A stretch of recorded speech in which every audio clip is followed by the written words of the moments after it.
In the words of historian Lewis Hartz, the United States was born free. Its liberation from British rule began where I'm standing, on the village green in Lexington, Massachusetts. It was here on a spring morning in 1775 that American colonists first fought the British. Paul Revere had ridden through the night to warn local militia that the British were marching their way. The militiamen were farmers, merchants, and craftsmen. They numbered less than 100. The British force was 10 times larger, and they were regular soldiers, part of the world's finest army. It was no contest. The firing stopped within moments. 8 Americans lay dead. The only British casualty was a lightly wounded soldier. But the battle came to be known as the shot heard round the world. Democracy had found its champion, a people who were willing to fight to free themselves of a king. From here, the British force marched on Concord, 7 miles to the west. There they faced off against a larger group of local militia. This time, men on both sides fell. As the British marched the 20 miles back to Boston, they were fired upon by Americans positioned in the woods. More than 1,000 Americans, one of them 80 years of age, had grabbed their muskets and joined the fight. The British were trained to fight in the open field, not against men protected by rocks and trees. Soon the British were in full retreat.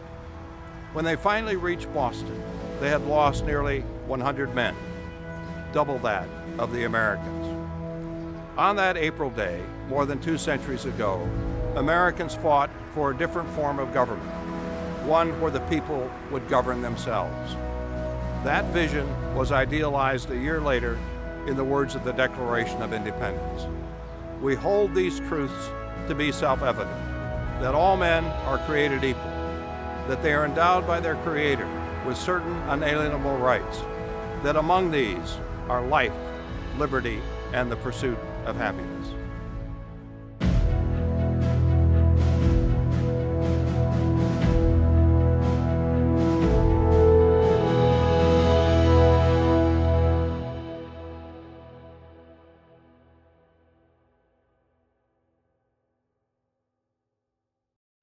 The ideas that sparked the American Revolution are today the foundation of America's political culture. Political culture is a term that refers to the deep-seated and widely shared beliefs of a people, beliefs that are so much a part of their thinking that they're almost second nature. Habits of the heart is how the French writer Alexis de Tocqueville describes such beliefs. Now, a nation's political culture gives its politics a distinctive character. Roughly half the world's nations today are classified as democracies.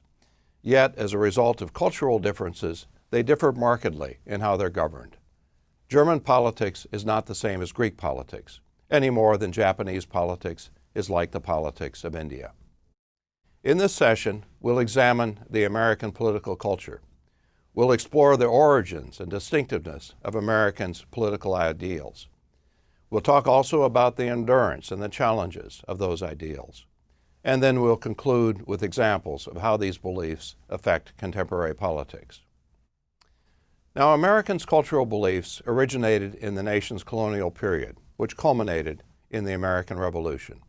The Revolution was a rejection of an old way of governing for what at the time was a radically new way.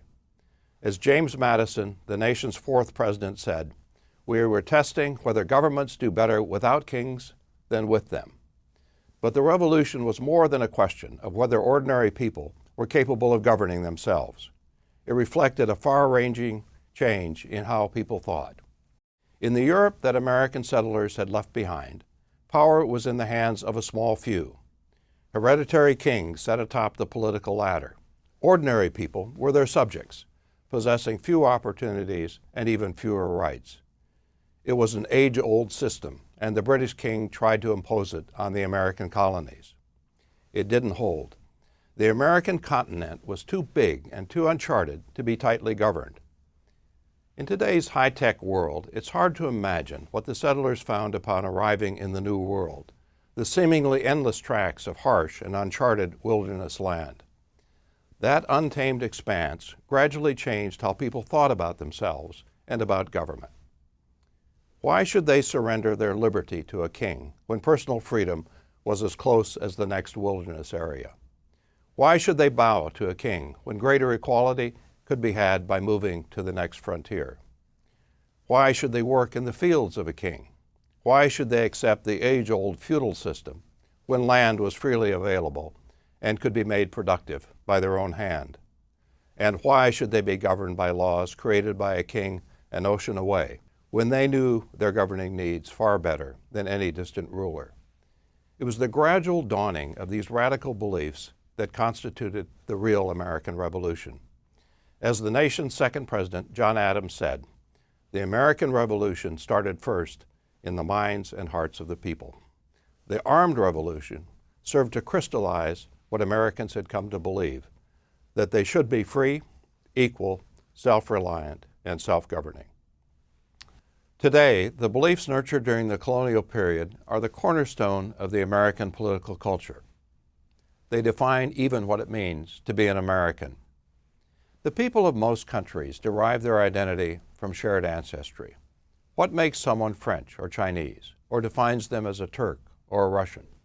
It's common ancestry. They share land and a bloodline that goes back centuries. The French have a nation that's more than 1,000 years old. The Chinese have one that's even older. It dates back more than 4,000 years. Americans are different. They don't have a common bloodline. They come from every corner of the globe: England, Mexico, Ireland, India, Vietnam, Africa, Germany, you name it.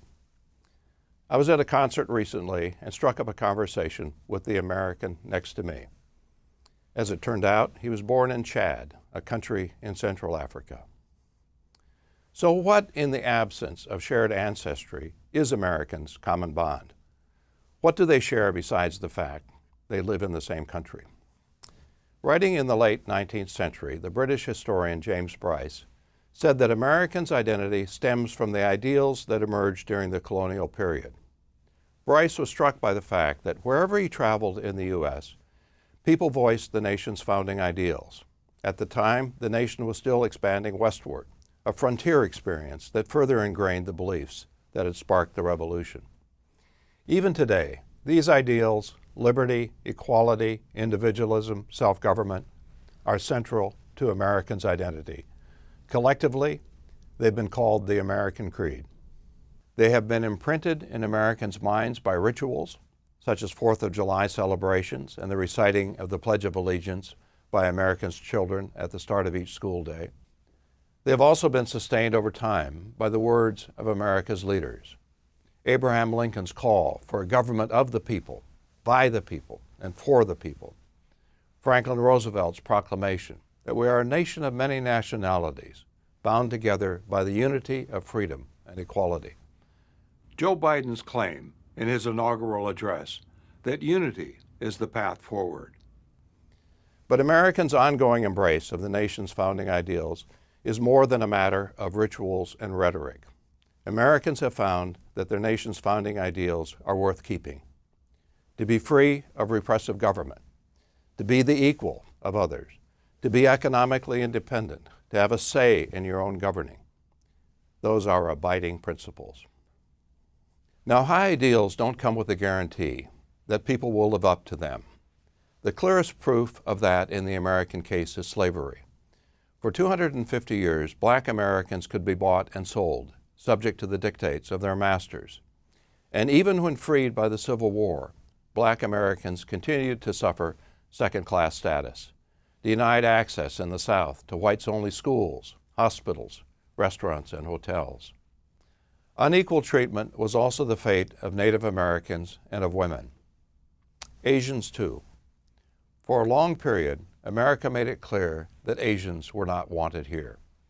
Chinese and Japanese laborers had been brought here to do the work of laying the tracks for the Western railroads. Once the work was done, they were pressured to leave. Many did. Later, they were barred from entry. Through the Immigration Act of 1924, Congress imposed a complete ban on Asian immigration.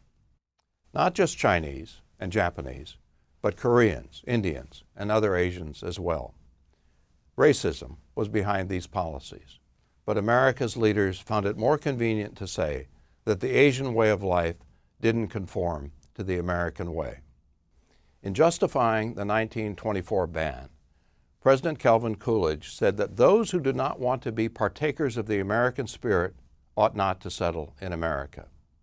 Echoes of Coolidge's words have been heard in recent years in response to the threat posed by terrorist groups like Al-Qaeda and ISIS. During the 2016 presidential campaign, after a mass killing in San Bernardino, California, Republican candidate Donald Trump was quoted as saying that there should be a total and complete shutdown of Muslims entering the United States. Such examples might suggest that America's cultural ideals are devoid of meaning, high-sounding words but little else. And that's sometimes been true. Cultural values are not commandments. They are principles that people can live up to or ignore. Americans' cultural beliefs are particularly challenging. They are rooted in high ideals. Liberty, for instance, is not license. It's not freedom to do whatever you please. It's rooted in free choice, but it entails responsibility.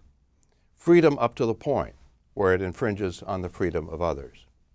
Americans' cultural beliefs also conflict. Self-government, for example, implies the right of the majority to rule, whereas liberty implies that individuals have rights beyond the reach of the majority. When majority rule and minority rights come into conflict, each side can say that it has Americans' ideals on its side and no resort to logic and persuade either side that the other has the larger claim. Yet, despite their conflicting implications and unfilled promise, Americans' ideals have left their mark on the nation's politics. It's impossible to understand the course of American history without taking its cultural ideals into account. It's true, for example, that racial, gender, ethnic, and other forms of discrimination constitute the darkest chapter in the nation's history. Yet it's also true that the struggle of Americans across the generations to build a more equal society is one of the nation's brightest chapters. How, other than a commitment to equality, can we explain the frequent political movements that have sought to make America a more equal place? There have been scores of such movements, including the abolitionist movement, the suffragist movement, the women's rights movement, and the contemporary gay rights movement. Particularly noteworthy is the Black civil rights movement of the 1950s and 1960s. America's mistreatment of blacks came into sharp focus with the end of World War II. Black soldiers had fought bravely to defeat Nazi racism in Europe, only to return home to racism. Black Americans began to agitate for their rights in ever more forceful ways, eventually turning to boycotts, sit-ins, rallies, marches. A major breakthrough came in 1954 when the U.S. Supreme Court invalidated state laws in place throughout the South that required black children to attend public schools separate from those of white children. In its ruling, the court said, "Separate educational facilities are inherently unequal." As the civil rights movement grew, led by inspirational leaders like Martin Luther King and Ralph Abernathy, it attracted ever broader white support. By the early 1960s, polls indicated that 3/4 of non-Southern whites favored an end to racial discrimination in restaurants, hotels, and other public accommodations. In 1964, Congress passed the Civil Rights Act, which did precisely that. As he prepared to sign the legislation, President Lyndon Johnson said, "We believe that all men are created equal, yet many are denied equal treatment. We believe that all men are entitled to the blessings of liberty, yet millions are being deprived of those blessings, not because of their own failures, but because of the color of their skin. But it cannot continue. The principles of our freedom forbid it, and the law I will sign tonight forbids it." The civil rights movement would not have succeeded without the courage and determination of the black community. But the movement also had behind it the moral force of Americans' professed belief in equality. It was that force that Martin Luther King summoned when he challenged America to rise up and live out the true meaning of its creed, that all men are created equal. Now, as I noted earlier, a nation's political culture gives its politics a distinctive form. Cultural beliefs clearly do not determine precisely what a people will do, but in the long run, they affect what a people will regard as appropriate and desirable, and thus what they will try to achieve. Cultural beliefs serve as unstated rules of behavior. They act as boundaries on what people will find acceptable and what they will strive for. Take, for example, Americans' belief in individualism. Although individualism is also a part of the political culture of European nations, it takes exaggerated form in the United States because of its unique history. Americans' heightened sense of individualism can be seen in the results of a recent cross-national survey that was conducted in 4 European countries and the United States. Respondents in each of these countries were asked, what is more important, that nobody is in need or that individuals have the freedom to pursue life's goals? As you can see from the figure, Americans responded differently to this question than did Europeans. Most of the European respondents ranked helping those in need more highly. In contrast, most American respondents placed individual freedom at the top. Not all American respondents ranked individual pursuits ahead of helping the needy, but the majority did, the reverse of the pattern for Europeans. Now, if this difference was simply one of opinion, it would be interesting, but not of great consequence. In fact, the difference has consequences. Consistent with its greater cultural emphasis on individualism, the United States, though it has a higher poverty rate than do European countries, spends less on programs for the poor, about 25% less. The rules of welfare eligibility also differ. In most European countries, for example, citizens are entitled to government-provided health insurance. They don't have to prove that they're poor to be eligible for it. In the United States, proof is required. Individuals must show that they cannot buy it on their own, that they lack the financial means before they are eligible for government help in obtaining health insurance. Americans are not necessarily less sympathetic with the poor. Compared with Europeans, they are twice as likely to give to charities. But Americans are less inclined to enact welfare policies that could weaken self-reliance. From America's individualistic perspective, people are obligated to work hard and take care of themselves, unless they have a verified need for government help. Public education provides another example of how America's cultural values affect its policy choices. The United States has easily the world's largest higher education system, more than 4,000 colleges and universities. Most of them are public institutions, created by government and supported in substantial part by government funding. The United States also spends more per pupil for primary and secondary public education than does nearly every other country. The European average per student is slightly more than $9,000 annually. The United States spends about $12,000 per student. Now, why is that? Why does the United States invest so heavily in public education? Its political culture is among the reasons. If individualism is to be upheld, you have to give people the means, a proper education, to succeed. And if equality is to be upheld, educational opportunities have to be plentiful, available to the many rather than to the few. Equality of opportunity, giving every child a chance to succeed, is the guiding principle of America's system of public education. When that system began to take root 2 centuries ago, it was called the Great Equalizer. It sought to give children of widely different backgrounds a somewhat equal start in life so that each could succeed or fail on their own merits. Writing in the late 19th century, the socialist Leon Sampson noted the stark difference between the philosophy of public education in the United States and Europe. Said Sampson, the European ruling class were open in their contempt for working people, but in the United States, equality and liberty were extolled in the public schools.